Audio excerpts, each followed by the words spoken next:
Hello, welcome to this episode of Hypnotist Exposition. Joining us tonight again is Erica. How have you been doing? Erica has been here for like 4 times before.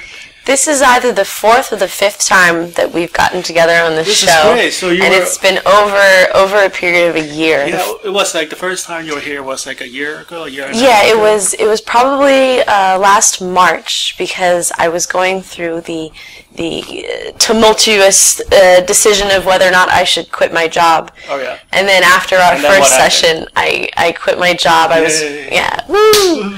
Yeah, it was a great decision. It was a very difficult decision, but I took a leap of faith and I quit a job that I wasn't happy with. Okay. And I started doing acting. That's great. And then a year later, it's been a lot of really great changes, and a lot of great stuff has happened for me. That's great. So remind us, when you came on the show the first time, what were you doing? Oh gosh, what was I working on?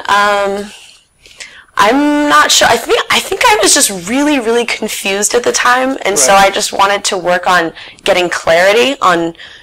No, I mean like what was your job back then? Oh, what was my job? I'm sorry.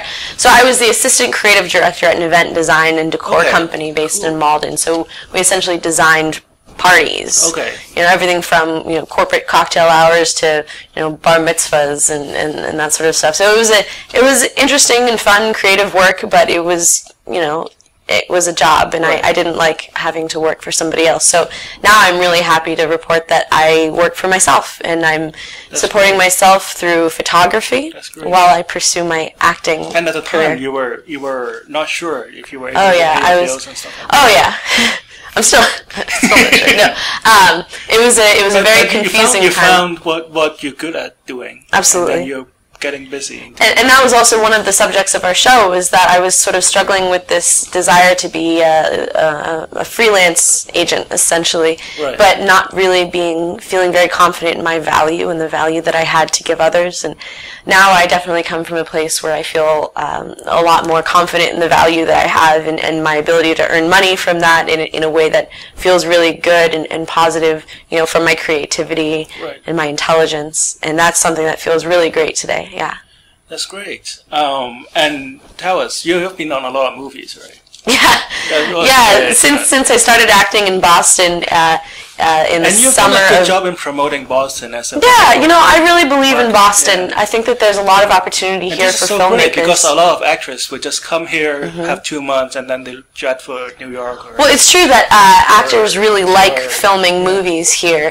Cameron Diaz is in town recently.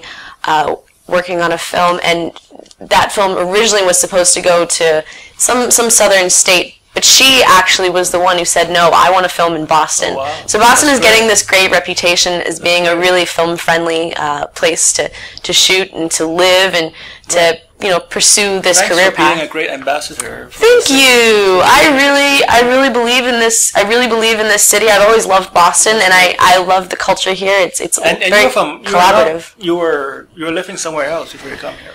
Yes, I was living in Los Angeles before I came to Boston. It wasn't for so long enough to do like a key project, Rafi Baby, that went to Cannes Film Festival, which was great. Yeah, thank you. So since being in Boston the last year that I've made the decision to pursue my acting career, I have been in a lot of films.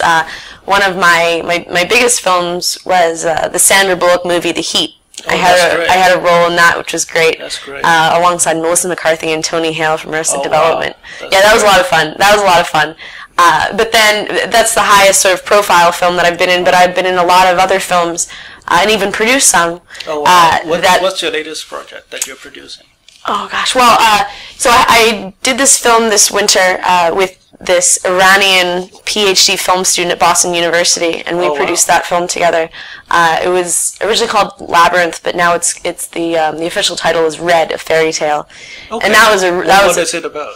Oh, it's kind of it's really hard to describe. It's sort of this dream-like sequence in a way that's also this like modern fairy tale with this Cinderella type character and this guy who's just sort of daydreaming the whole thing. And it's a really visually just striking piece. This filmmaker, Ehsan Mohadesi, he's incredibly talented, and it's been a pleasure working with him. So we have a project in the works for this winter. This is so amazing. Only in Boston can you do something like that. Yeah, there's the cultural diversity. Exactly. The cultural diversity of Boston is incredible. I mean, we have so many the student population here alone. I mean, I can't remember how many millions of students there are here, but because there are students, there's a great demand for creators, for actors, for people who want to collaborate and participate in projects, because we're all building here. Everyone in Boston is building. So there's the whole gamut of projects here in Boston, from the no budget student films up through the big budget features. So I've had the great pleasure to participate in the whole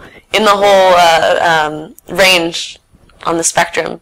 That is great. So what do you do as a producer? What kind of work do you have to do? The way that I see producing is it's a lot of connecting the dots. It's connecting resources. It's taking the vision of the director and then connecting him with the people that he needs to bring that vision to life.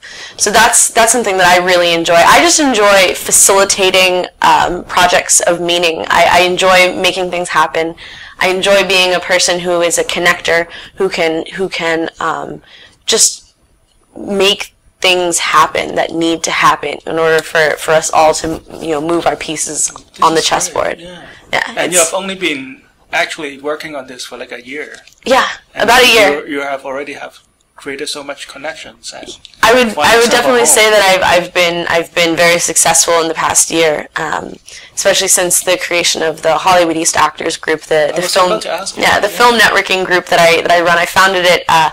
I didn't find it. I created it. I founded it last September, and since then we have over 4,000 members, which is pretty awesome. And we're about to have our next party on November 12th at the Middle East Downstairs. Right. It's the 1-year anniversary of the Hollywood East Actors Group, so we should see a pretty good turnout. Our last party in this summer, I think it was June, we had over 250 to 300 people come through the door. And it was all, in celebration of the filmmaking community here in Boston. Everything from like the grassroots filmmakers up through the more established people. They're all just sort of coming in and enjoying this collective space that we've built together. That's great. That's great. So what would you like to work on tonight? Well, I think what I would really like to work on is being in this position that I am now. I have a lot of opportunities coming at me. Okay. Every day, new opportunities are coming at me. This is great. And I'm very fortunate. I'm very blessed. However, the problem is the risk is that I'll spread myself too thin. Okay. So I think what would be most important to me is to work on knowing what's truly right for me. Really, truly being able to listen to my instincts and my inner guidance to know like what's right for me and what I should pass on. And then also just in addition, an aspect of focusing on the right things, because my everything I do with my... How would that be different from what you're experiencing? Oh God, I'd probably say no to a lot more things. Oh really? And not just yes to everything, because I just want to help everybody. My flaw is that I love too much. So when was it the last time that it was a problem for you? Is there like a specific thing that yeah. Recently, I just felt so overwhelmed. I felt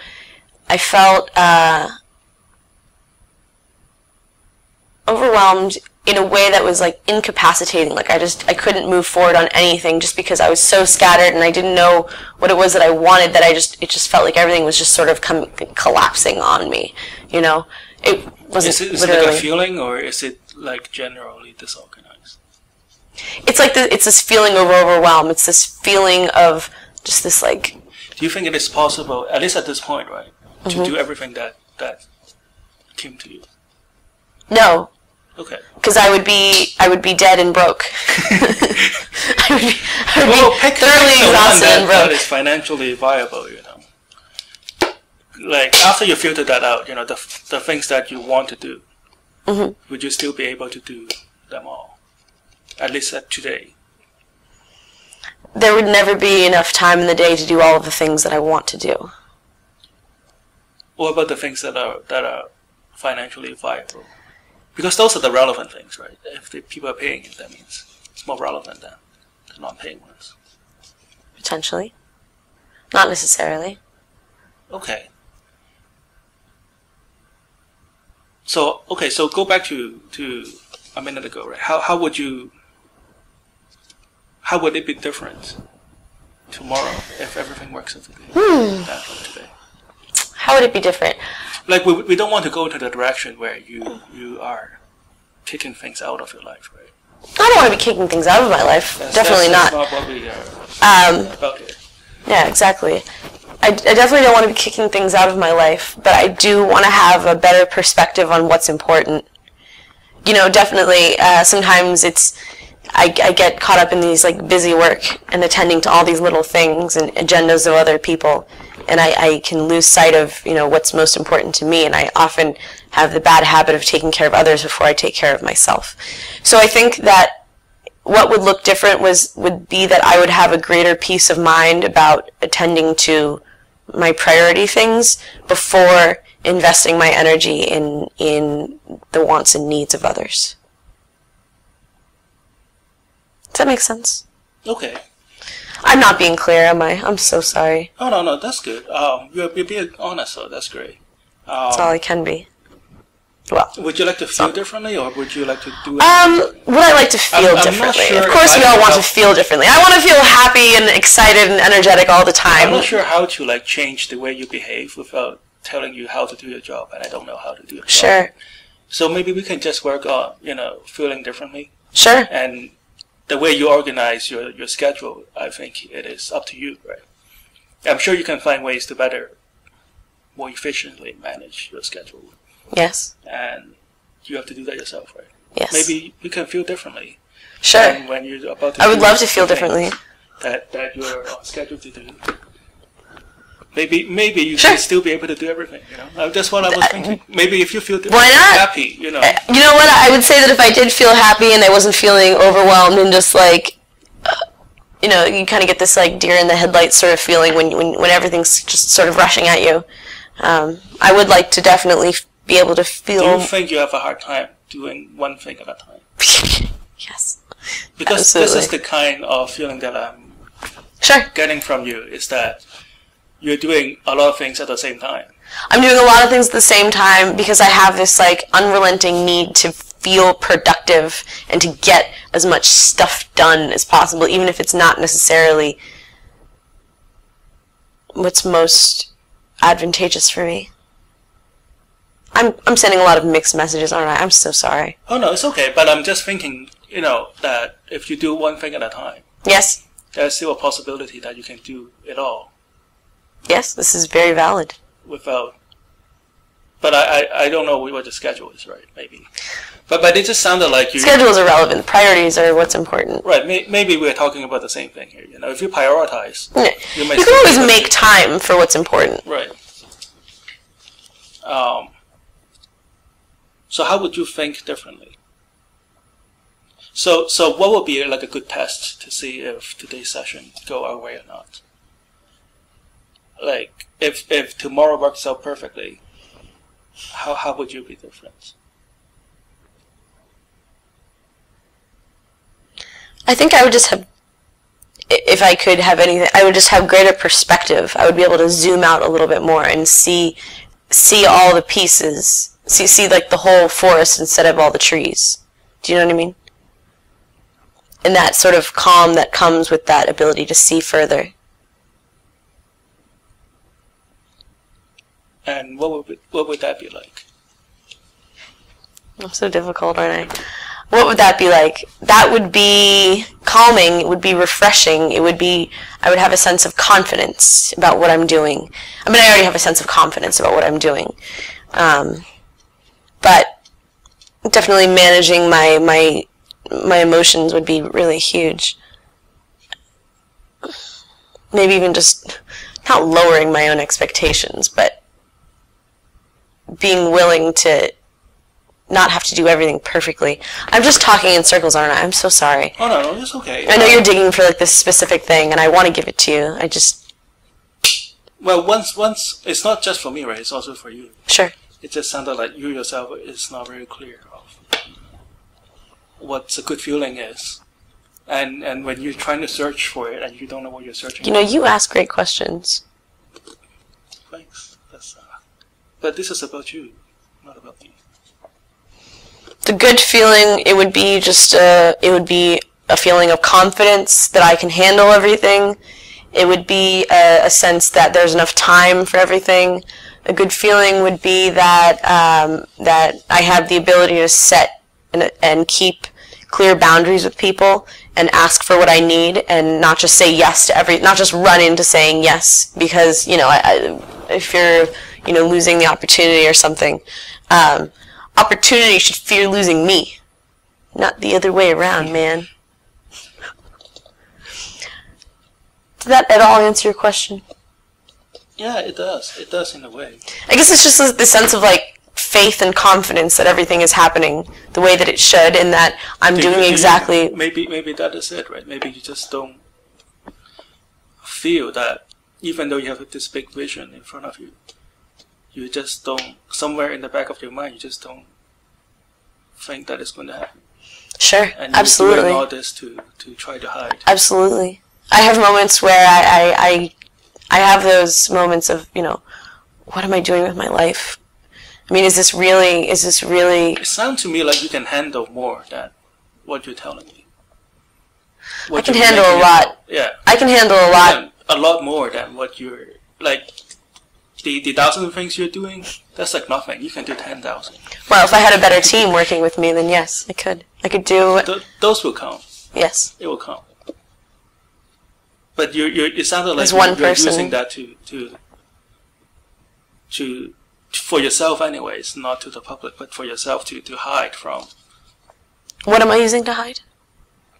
The idea that you're being overwhelmed. Sure. Yeah. Yeah, and then sometimes I'll get this... You talk about a big vision, but you may not buy into it so much. I do believe in myself and my ability to succeed, hands down. I definitely have moments of doubt and, what am I doing? Okay, whoa, what am I doing here? Sorts of feelings. And sure, moments of, is this really all going to work? Am I going to be able to continue and endure and persevere? I definitely have those feelings constantly. I'm sorry, what was the question? Was there a question? We're just trying to get to know you better. Sure. And get to know... It's very important. For you to get to know you better. And the question I have right now is still, why do you feel so overwhelmed when you have the ability to handle everything? Plus a lot more. Get what I'm saying?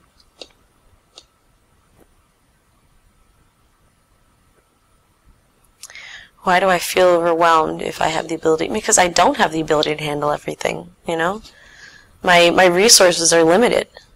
Given the resources that I have currently of energy, time, and all the rest, I mean, there really is so much I can take, and I want to do it all, and I want to please everybody, and I want to serve everybody, but the reality is that I have to sacrifice some things.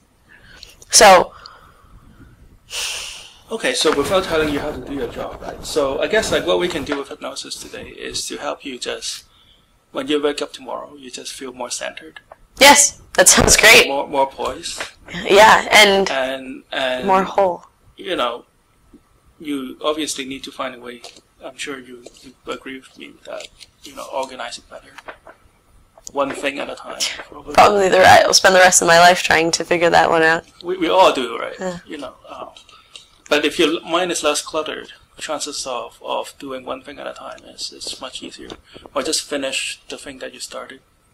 It could be just within an hour kind of thing, not like a whole. Sure. Maybe you're thinking about too big of a thing. That would. I am guilty. I am often guilty of thinking too big. That would have a tendency to make you do a lot of things. And the things that you started have not finished. Mm-hmm.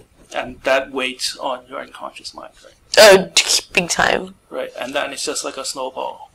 Keep rolling down. Alright, so what we're about to do is hypnosis. I want you to just sit back with your feet flat on the floor. It's enough chatting. Let's get hypnotized, guys. Alright, I want you to just hold out your hand like this. Please don't stop. Oh, sorry. I'm trying to get it so it's not pulling. Oh, I well. want you to hold your arms like this. And I want you to just very gently push down on my finger right here. It's as if you don't even have to try. It all happens so naturally and so easily. And as soon as your palm touches your knees, you go back to this calm, quiet, peaceful relaxation during hypnosis. And as soon as your palm touches your knees, you find your mind just drifting off to a distant land. And it will be like a sort of magic, a sort of different vibration that flows through your mind and your body. It is as if there's a wave of magic that takes away all your worries, takes away all the unnecessary thoughts or emotions or even body actions and unnecessary nerve twitches. As soon as your palm touches your knees, you find yourself going off into this magic land where all there is warm energy that rinses away all negative emotions, that takes away all your worries. And all that is left there is just Erica, poised, centered, balanced, just being yourself. Take a breath in. And stop. Just feel all the negative energy just drain away from your mind and your body. It is as if a ton of brick has been lifted from your shoulders. A ton of burden has been lifted from your spine and your neck, the top of your head. That's right. You have been carrying all this negativity for so long. You may know what it is, or you may not even know how it got there, or you may not even know that you are carrying them. But as soon as you let it go, just feel your mind and body becoming lighter and happier and delightful. And every cell in your body feels lighter and happier.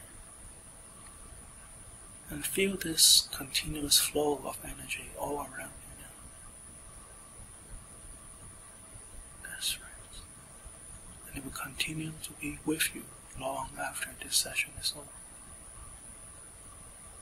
Tomorrow morning when you wake up, you'll find yourself being centered, alert, and focused.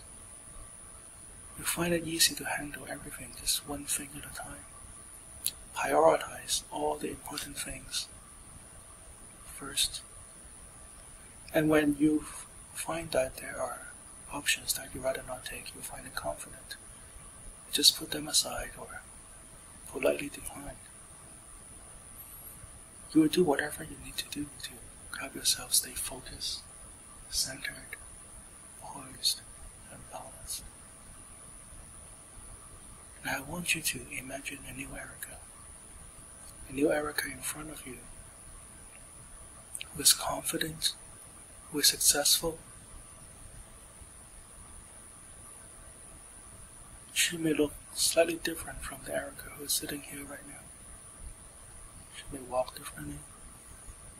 She may even breathe differently or dress differently.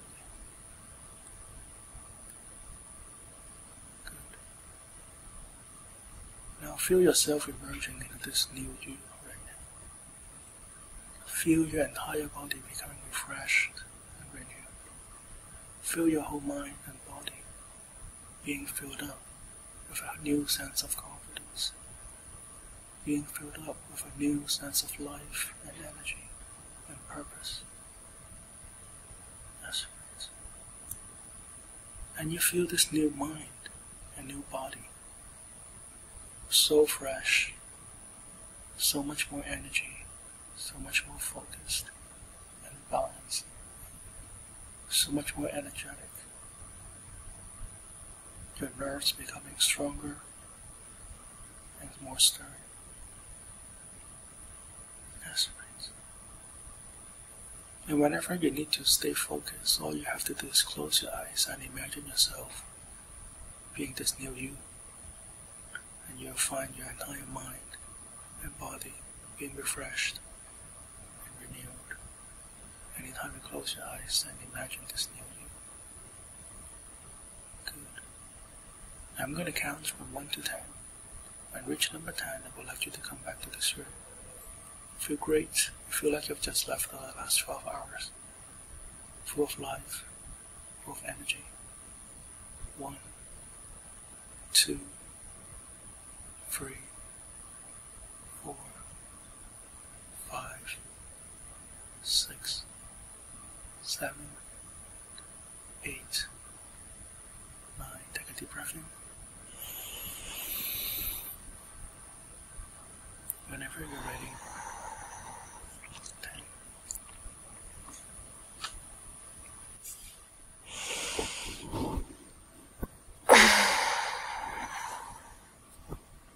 Welcome back. Thank you. That was very relaxing. Feels good, doesn't it? Yeah. It's great. Thank you for coming. Thank you for having me. Our next Exposition. Join us next week. CCTV, Channel 9. With Erica after the show here, how are you doing? I'm doing great. So tell us, what did you feel like to be under hypnosis this time? It was incredibly relaxing, as it always is. And I find that I don't even, while I was listening to you speaking words, I don't really remember what they were now, and I don't really remember the specifics of what was said or what exactly happened. I just remember just going, like my mind just sort of just went deep, just down. Cool. It's very relaxing. I didn't want to come out. That's great. So you remember when you were pushing down on my finger? I do remember that. How does it feel as you were pushing down my fingers and listening to the sound of my voice? It felt like you were accessing a part of my brain that wasn't the conscious part. It just felt like you were talking to this subconscious part of my brain that was just very receptive to what you were saying without me having to consciously accept it. You know? So what do you mean by the subconscious part of your mind? Like, how would you know that it's the subconscious part of your mind? I think I would know that it's more of the subconscious part of my mind, just with the ease that that you were sort of directing it.